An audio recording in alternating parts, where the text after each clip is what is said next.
Welcome to The Explainer. Today, we're diving into one of the absolute heaviest, most consequential questions you could ever ask yourself. Honestly, it's a huge one. Is my relationship actually worth saving? Now, we're going to approach this with a really honest clinical assessment. This is all grounded in over 17 years of hands-on clinical experience from licensed marriage and family therapist Figs O'Sullivan. And listen, we're purposely skipping all that simplistic pop psychology advice here. No arbitrary online listicles telling you to just pack your bags if the passion fades. Okay, let's get right into it. If those words hit close to home, I want to talk directly to you for a second. You might be feeling that classic 2 a.m. panic, that absolute agonizing ambivalence of seeing all the reasons to stay and all the glaring reasons to go. And I want to validate that for you right now. Being stuck in that state of uncertainty, it's not a bad sign. Actually, scratch that. It's a profoundly honest, very human starting point. This exact question is literally the single most common thing brought into couples therapy. It's huge. And because it's so common, we absolutely have to realize that it requires a structural clinical evaluation.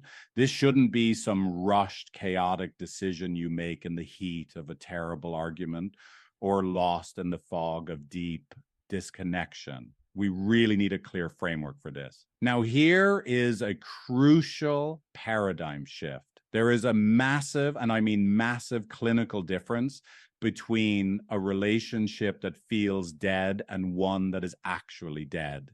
You see, what often dies first isn't the bond between two people at all. It's the hope. And when hope dies, man, it creates this incredibly powerful illusion. It convinces you the relationship is totally over, even if there's still a real pulse underneath. To really grasp this, we have to look at a concept called the relentless lover.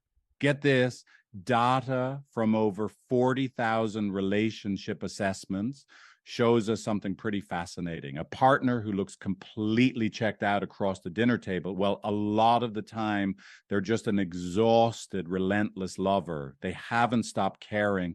They've just collapsed inward because they simply cannot sustain the one-sided effort of fighting for closeness anymore. So the big question is, how do we evaluate what's really going on? Well, we use 5 core clinical questions to cut right through all that emotional noise and reveal the actual structural reality of your partnership.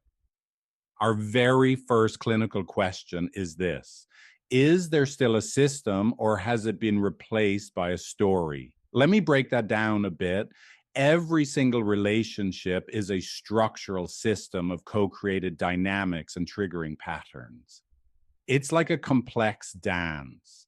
The danger hits when that system gets replaced by a story, specifically a story where you diagnose your partner as the toxic villain. When we start throwing around pop psychology labels like narcissist to define our partner, we stop seeing our own role in the dance. The system just becomes invisible, and honestly, repair becomes nearly impossible at that point because the relationship is killed by absolute certainty. Which brings us right to our second clinical question. Can you still access the vulnerability underneath your anger? We really need to evaluate whether both partners have just completely sealed their emotions over with pure flat contempt, or if there's still some raw, workable emotional material left. Why does that even matter? Well, because in relationships, anger is almost never the primary emotion. It's more like a bodyguard. It stands at the door protecting way softer feelings like deep hurt, fear, or profound loneliness. If you can still touch that underlying vulnerability, even if it's incredibly painful to do, that pain actually becomes the exact fuel you need for reconnection. All right, our third clinical question requires some deep, really uncomfortable honesty. Are you afraid of losing your partner? Are you just afraid of being alone? You have to differentiate between a visceral biological attachment to the specific person you're with versus the logistics of separation. Fearing the financial fallout, the impact on the kids, or the sheer terrifying loneliness of being single, those are all incredibly valid fears. Totally valid, but they are completely different calculations than a biological bond physically pulling you back toward your partner. Clinical question number 4 challenges the phrase therapists hear all the time. We've tried everything. Okay, but have you actually experienced rigorous evidence-based therapy?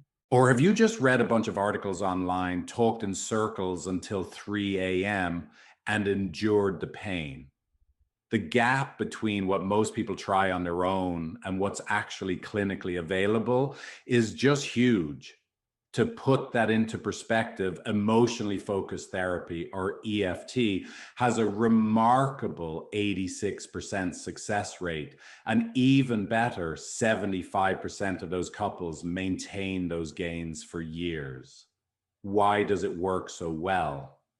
Because a skilled therapist actively maps out your conflict and blocks your normal exits. They basically force you to face your vulnerability, creating a very real physiological state change right there in the room. You can't just logic your way out of relationship distress. You have to experience a totally new reality together. And that leads us to the 5th and final clinical question. I want you to imagine staying. What do you feel? Okay, now imagine leaving. What do you feel? You really need to sit with both of these scenarios for a sustained period, not just a quick 5 seconds, and pay very close attention to how your body physically reacts. The absolutely crucial point here is listening to the texture of the emotion. That texture holds your answer. If you feel a heavy grief when you imagine leaving, that usually indicates a lingering attachment. If you just feel immense immediate relief, well, it suggests that the quiet grieving process has already happened over time. And if you feel deep, paralyzing dread of the thought of staying, it strongly points to a dynamic that might have become genuinely harmful. Section 1, understanding relationship distress, a feature, not a bug. So we often think that fighting means a relationship is just inherently broken, but what if it's actually a feature, not a bug?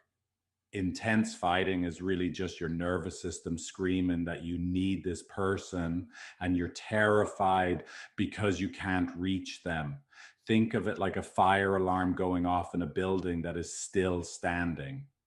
Total silence, flat resignation, not caring enough to even raise your voice anymore. Clinically speaking, that is far more concerning than an active fire alarm. So how do we know if the distress is actually treatable? Well, here's a pretty clear checklist. If your conflict follows predictable cycles, if both of you are clearly hurting, if there are even clumsy, awkward attempts at repair after a fight, and a mutual desire for things to be different, along with at least some partial accountability from both sides, then listen, your relationship has a very real shot at recovery.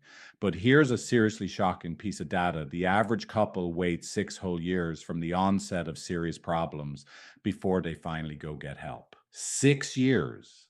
That is an unbelievable amount of time for resentment to just bake in and become completely entrenched.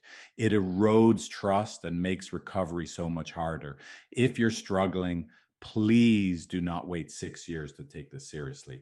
Now, I also want to be completely candid with you about when therapy faces steep odds and honestly often fails. It isn't magic. Therapy really struggles when one partner is just using it to reduce their own guilt while they're already secretly planning to leave. It obviously struggles when there's active ongoing deception. It absolutely cannot work in the presence of active abuse. And it is incredibly difficult when one or both partners have completely sealed over their vulnerability into this flat, gray numbness where the only thing left is contempt.